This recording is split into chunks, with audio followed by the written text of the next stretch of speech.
तो आज की जो मुरली है उसके अंदर बाबा ने शांति की शक्ति का महत्व बताया। आप देखेंगे दुनिया में जो शांति की बात करते हैं, पहली बात तो दुनिया में शांति कोई जानता ही नहीं है। जो ये विश्व शांति की बात करते हैं वो तो ये समझते हैं कि एब्सेंस ऑफ वॉर, कि अगर वॉर नहीं हो रही है तो उसको सिर्फ शांति बोलते हैं। और दूसरी बात, अगर मनुष्यों की बात करें वो तो सिर्फ शांति से बैठने को शांति समझते हैं, मगर बाबा कहता है कि आप इसी शांति की शक्ति से नई दुनिया स्थापन करते हो। तो ऐसा क्या बाबा डिफरेंट हमें बताते हैं, उसके बारे में आज बात करेंगे। बाबा कह रहे हैं शांति के सागर अपने शांति के अवतार बच्चों से मिलने आए। आज के संसार में सबसे आवश्यक चीज शांति है। आप देखिए वास्तव में आज जो आत्मा को चाहिए वो सबसे ज्यादा शांति ही तो चाहिए। हर जगह इधर उधर से हाहाकार, तो व्यक्ति को लगता है भाई कोई ऐसी जगह हो या हमें थोड़ी देर कोई शांति मिले। तो बाबा कह रहा है आज के जमाने में सबसे ज्यादा, बल्कि सुख से भी ज्यादा शांति की जरूरत है, कि मन शांत हो, थोड़ी देर विचार शांत हो। उसी शांति के दाता तुम बच्चे हो, उसी शांति के दाता के तुम बच्चे हो। कितना भी कोई विनाशी धन, विनाशी साधन द्वारा शांति लेने चाहे तो सच्ची अविनाशी शांति मिल नहीं सकती। जो बाबा हमें अविनाशी शांति एक देते हैं, क्योंकि शांति के साथ साथ एक संतुष्टता भी आनी जरूरी है, तभी तो वास्तव में सच्ची शांति आएगी। अगर हमारे मन में हमेशा यही लगा रहे कि मुझे ये नहीं मिला, मुझे वो चाहिए, ये चाहिए, तो शांति कहाँ से आएगी। कहते हैं ना शांति रखो, धीरज धरो, सब आएगा। तो शांति में तो संतुष्टता और निश्चिंतता भी आती है। तो वो तो सिर्फ बाबा की ही, जब हमें पता पड़ता है कि बाबा की सिक्योरिटी हमारे ऊपर है, तो जैसे मन को एक धीरज आता है, मन को एक ढाढ़स आता है। तो आज का संसार धनवान होते, सुख के साधन होते, फिर भी अविनाशी सदा काल की शांति के भिखारी। वही अविनाशी जो बताई कि लंबे समय तक जो शांति चले, कि मन हमेशा उस शांति में रमण करता रहे। ऐसे शांति की भिखारी आत्माओं को आप मास्टर शांति दाता, शांति के भंडार, शांति स्वरूप आत्माएं अंजलि दे, सर्व की शांति की प्यास, शांति की इच्छा पूर्ण करो।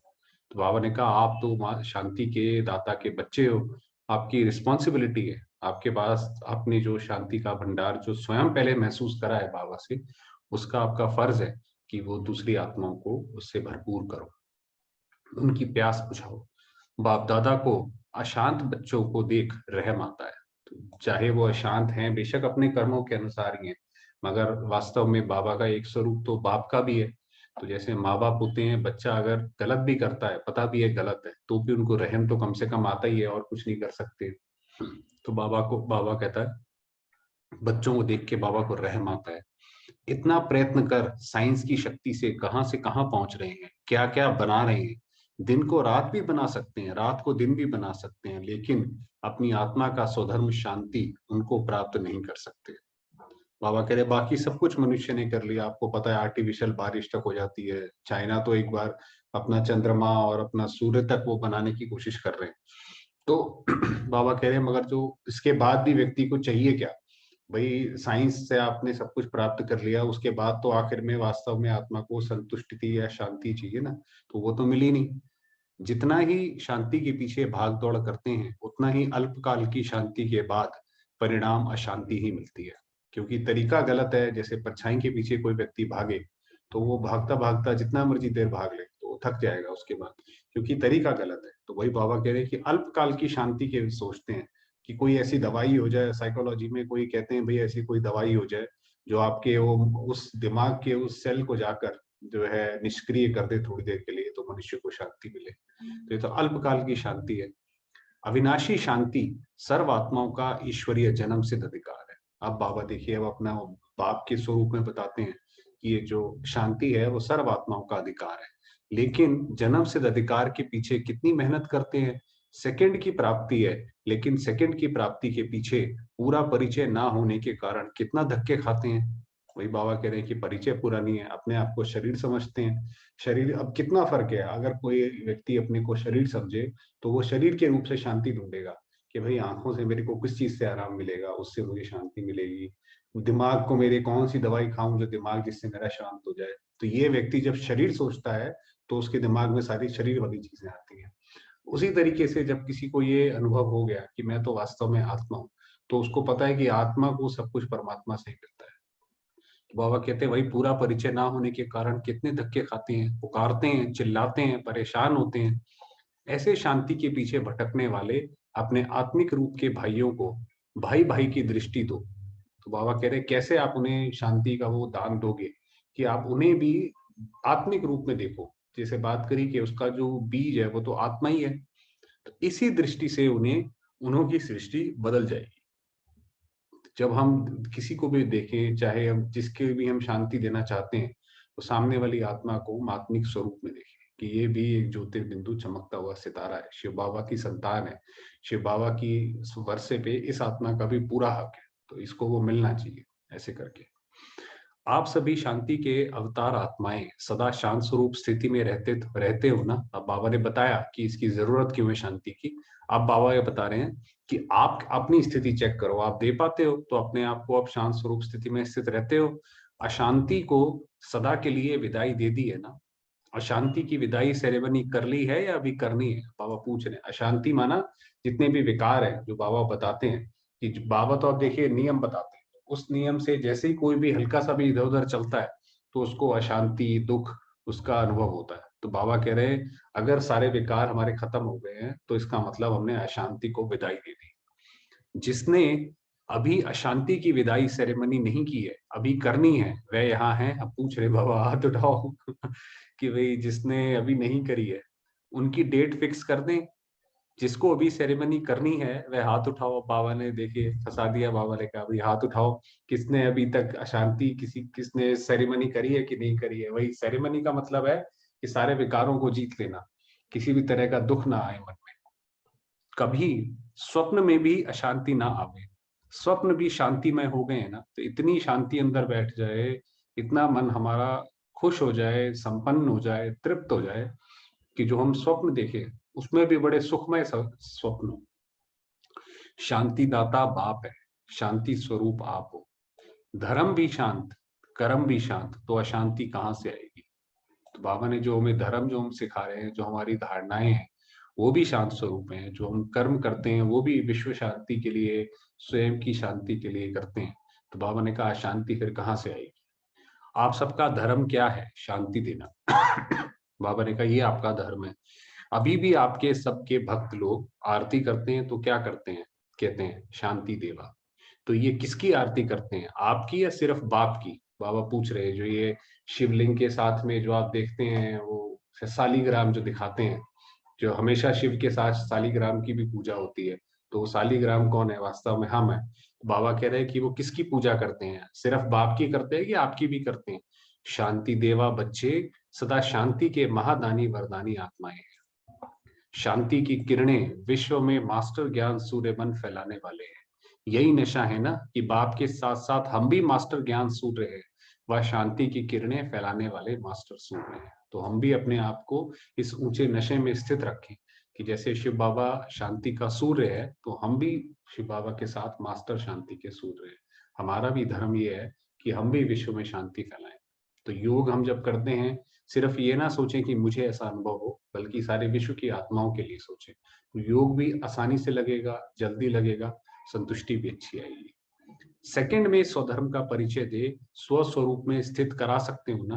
अब उसको, अब ये बड़ी बात है कि आप किसी को बोलो कि भाई किसी को आप ज्ञान सुनाओ तो बोलो आप तो शांत स्वरूप हो, और आपके बोलते ही वो सामने वाली आत्मा टिक जाए अपनी वृत्ति द्वारा। कौन सी वृत्ति, तो हमारी वृत्ति, हमारी इंटेंशन, हमारा ऑरा इतना जबरदस्त हो कि हमारे साथ कोई बात करे, सामने आए, उसी में ही वो आत्मा शांत उसमें टिक जाए। इस आत्मा को भी, अर्थात हमारे इस भाई को भी बाप का वर्षा मिल जाए। वही जो शुरुआत में बात करी कि ऐसी हमारी भावना हो कि ये भी एक आत्मा है, इसे भी बाबा का परिचय मिले, ये भी अपने अपने भगवान को प्राप्त करे, शिव बाबा को प्राप्त करे। इस शुभ वृत्ति व इस शुभ भावना से अनेक आत्माओं को अनुभव करा सकते हो। बाबा ने तरीका बताया कि जब आप किसी से मिलो तो हमेशा उसको ये उसके लिए विचार करो। तो बाबा ने कहा क्यों, या सवाल उठता है भाई कोई भी आप चीज बताते हो तो वो क्यों या कैसे। तो बता रहे हैं भावना का फल अवश्य मिलता है। आप सबकी श्रेष्ठ भावना है, स्वार्थ रहित भावना है, रहम की भावना है, कल्याण की भावना है। ऐसी भावना का फल नहीं मिले ये हो नहीं सकता। तो जब हम सामने वाली आत्मा के लिए ऐसी आश रख रहे हैं कि इसका भला हो, तो जब हमारी जो रहम की भावना है और उसके बदले में हमें कुछ नहीं चाहिए उससे, अगर हमने ये सोचा कि इसके बदले में हमें कुछ मिल जाए तो वो तो एक सौदा हो गया, तो सौदेबाजी हो गई। तो अभी अगर हम ये कहते हैं भाई ये आत्मा का भला हो, इसके ऊपर विश्व बाबा की कृपा इसको भी प्राप्त हो, तो जैसे फिर बाबा कह रहा है अगर हमने ऐसा सोचा तो उसका फल जरूर निकलेगा, वो आत्मा को जरूर अंदर जाके मन में लगेगा। जब बीज शक्तिशाली है तो फल जरूर मिलता है। वही बाबा ने बताया कि जितना हमारा स्वार्थ रहित होगा और रहम और कल्याण की भावना होगी तो उसका फल जरूर निकलेगा।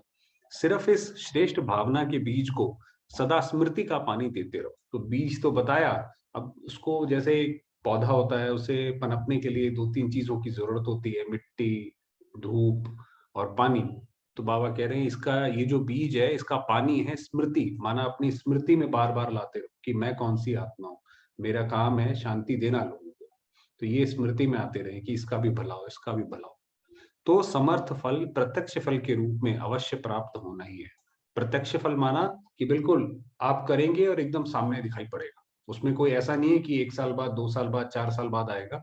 आप करेंगे फौरन आपको सामने दिखाई पड़ेगा। क्वेश्चन नहीं हो गया या नहीं होगा, सदा समर्थ स्मृति का पानी है, अर्थात सर्व आत्माओं के प्रति शुभ भावना है तो विश्व शांति का प्रत्यक्ष फल मिलना ही है। अब बस इतना ही काम करना है, बस कि सर्व आत्माओं के प्रति हमारी शुभ भावना हो, सर्व आत्माओं का कल्याण हो, सर्व आत्माओं की जन्म जन्मांतर की आश बाप के साथ साथ सभी बच्चे भी पूर्ण कर रहे हो और सर्व की हो जानी है। तो हम बाबा के मददगार हैं। क्या मददगार हैं, क्या मदद करेंगे हम शिव बाबा की, कि जो शिव बाबा जो बाकी आत्माओं की जो इच्छा पूरी करते हैं, जो उनको वरदान देते हैं, किसी को साक्षात्कार कराते हैं, किसी को कोई शांति का अनुभव होता है जब कोई मंदिर, मस्जिद, गुरुद्वारे जाता है, तो वो बाबा कह रहा है कि वो आपके द्वारा कराना है, तो उसमें हम मददगार हैं। जैसे अभी अशांति की आवाज चारों ओर गूंज रहे हैं, तन मन धन जन सब तरफ से अशांति अनुभव कर रहे हैं। अब बाबा बता रहे देखो उनका क्या, वो कैसे, अशांति का मतलब क्या है। भय सिर्फ प्राप्ति के साधनों को भी शांति के बजाय अशांति का अनुभव करा रहा है। भाई किसी ने कोई गाड़ी ली, उसको यही दिन भर चिंता लगी रहती है कि कोई ठोकर ना मार जाए, सड़क पे चलाता है तो उसको पूरे टाइम रहती है भाई गाड़ी अपने आराम के लिए ली है कि हमने परेशानी मोल लेने के लिए ली है, तो उसका भय है, क्योंकि उसको यूज करना नहीं आता। तो जो उस प्राप्ति तो हुई है मगर प्राप्ति से का भी भय हो रहा है। आज की आत्माएं किसी ना किसी भय के वशीभूत हैं। हर एक को डर है अंदर किसी चीज का, खा रहे हैं, चल रहे हैं, कमा रहे हैं, अल्पकाल की मौज भी मना रहे हैं, लेकिन भय के साथ। हर एक चीज में डर। तभी तो आप देखिए ना, कोरोना में हल्का सा भी कुछ आता है, फटाक से क्या कहते हैं, न्यूज मीडिया सब एक साथ कवर करने लग जाते हैं, ना मालूम कल क्या होगा। तो जहां भय का सिंहासन है, जब नेता ही भय की कुर्सी पर बैठे हैं तो प्रजा क्या हो। अभी आप देखिए ना कितने जो देश हैं वो एकदम से लॉकडाउन लगा देते हैं। भाई अभी ओमिक्रॉन है, कोई वो इतना भयंकर थोड़ी है, जितनी उसकी मौतें हो रही हैं 2 4 6 8, इतनी तो नॉर्मल बाकी बीमारियों से भी होती थी, मगर वो भय उसका इतना ज्यादा है तो डर जाते हैं, इसलिए वो लॉकडाउन लगा देते हैं। जितने बड़े नेता उतने अंगरक्षक होंगे, क्यों, भय है ना। तो भय के सिंहासन पर अल्पकाल की मौज क्या होगी। तो बाबा ने बताया, अब आप देखिए कोई डर डर के उसके इतने सारे सिक्योरिटी गार्ड हो और हर जगह से उसको लगता हो कि यहाँ ना कोई मार दे, वहां ना कोई मार दे, तो क्या वो जीवन का आनंद लेगा। वो तो बचा बचा बचा रहेगा। शांतिमय या अशांतिमय, बाप दादा ने ऐसे भयभीत बच्चों को सदा काल की सुखमय शांतिमय जीवन देने के लिए आप सभी बच्चों को शांति के अवतार के रूप में निमित्त बनाया है। तो ऐसे बच्चों को जो बेशक सामाजिक रूप से बहुत अच्छे पद पे उन्नत हैं, और उनको उनको कैसे शांति का प्राप्ति हो, तो बाबा ने कहा ये काम आपको करना है, ये आप बाबा के मददगार, ये उनके लिए संजीवनी बूटी जो है वो हमें लेके जाती है। तो वो संजीवनी क्या है, कि जो शांति का उन्हें अनुभव कराए। शांति की शक्ति से बिना खर्चे कहां से कहां तक पहुंच सकते हो, इस लोक से भी परे अपने स्वीट होम में कितना सहज पहुंचते हो। मेहनत लगती है, शांति की शक्ति से प्रकृति जीत, माया जीत कितना सहज बन सकते हो। किस द्वारा, आत्मिक शक्ति द्वारा, कि अपने आप को हमने आत्मिक उसमें टिकाया, आत्मिक स्मृति में टिकाया, तो वैसे ही हम परम धाम भी जा सकते हैं। किसी आत्मा को हमने अगर सेवा करनी है, वो भी सेवा हम जाके कर सकते हैं। अब एटॉमिक और आत्मिक दोनों शक्तियों का जब मेल हो जाएगा, तो आत्मिक शक्ति से एटॉमिक शक्ति भी सत्व प्रधान बुद्धि द्वारा सुख के कार्य में लगेगी। अभी क्या है कि ये जो न्यूक्लियर रिएक्टर जो होते हैं, वो जैसे जापान तो है वो न्यूक्लियर रिएक्टर यूज करता है, तो पीछे सुनामी आई थी तो उसमें बंद पड़ गया था, तो वो इलेक्ट्रिसिटी के लिए यूज करता है। उसी के साथ साथ आप देखेंगे कि जो ये सतयुग में जब ये एटॉमिक पावर होगी, वो सुख के लिए यूज होगी। है तो अभी भी वही एटॉमिक पावर, मगर मनुष्य विनाश के लिए उससे बॉम्ब बनाता रहता है, ये सब करता रहता है, यूज करता रहता है। तो बाबा कह रहा है ये आपके आत्मिक शक्ति से होगा। तब दोनों शक्तियों के मिलन द्वारा शांति में दुनिया इस भूमि पर प्रत्यक्ष होगी। क्योंकि शांति सुख में स्वर्ग के राज्य में दोनों शक्तियां हैं। दोनों शक्तियां माना साइंस की भी शक्ति चाहिए और स्पिरिचुअलिटी की भी शक्ति चाहिए, आत्मिक शक्ति भी चाहिए, प्राकृतिक शक्ति भी चाहिए। ऐसा नहीं है कि जो स्वर्ग में देवी देवता होंगे वो कोई क्या कहते हैं गांव में ही रहेंगे और लकड़ी के घर होंगे जरा से, ऐसे थोड़ी है कोई। अगर आपको महल बनाने हैं, सोने के महल बनाने हैं, उसके लिए टेक्नोलॉजी कितनी एडवांस चाहिए। अगर पुष्पक विमान है तो कौन सी टेक्नोलॉजी चाहिए। तो बाबा कह रहे हैं वहां पे दोनों चीजें चाहिए। तो सतो प्रधान बुद्धि अर्थात सदा श्रेष्ठ सत्य कर्म करने वाली बुद्धि, सत अर्थात अविनाशी भी है।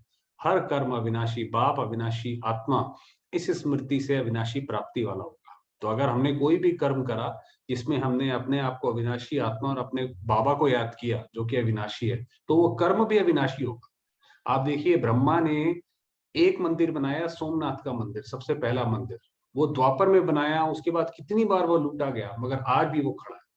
तो वो भी जैसे ब्रह्मा ने भी जो रचा वो भी अविनाशी है। शिव बाबा भारत में आते हैं, भारत भी अविनाशी है। बाबा कहता है विनाश में भारत का विनाश नहीं होगा। भारत में सिविल वॉर जरूर होगी, मगर बाकी जो खंड है उनको तो प्रकृति खा जाएगी, तो विनाश हो जाएगी। इसलिए कहते हैं सत्कर्म। तो ऐसे सदा के लिए शांति देने वाले शांति के अवतार हो। समझा? अच्छा, चलिए थोड़ी देर बाबा को याद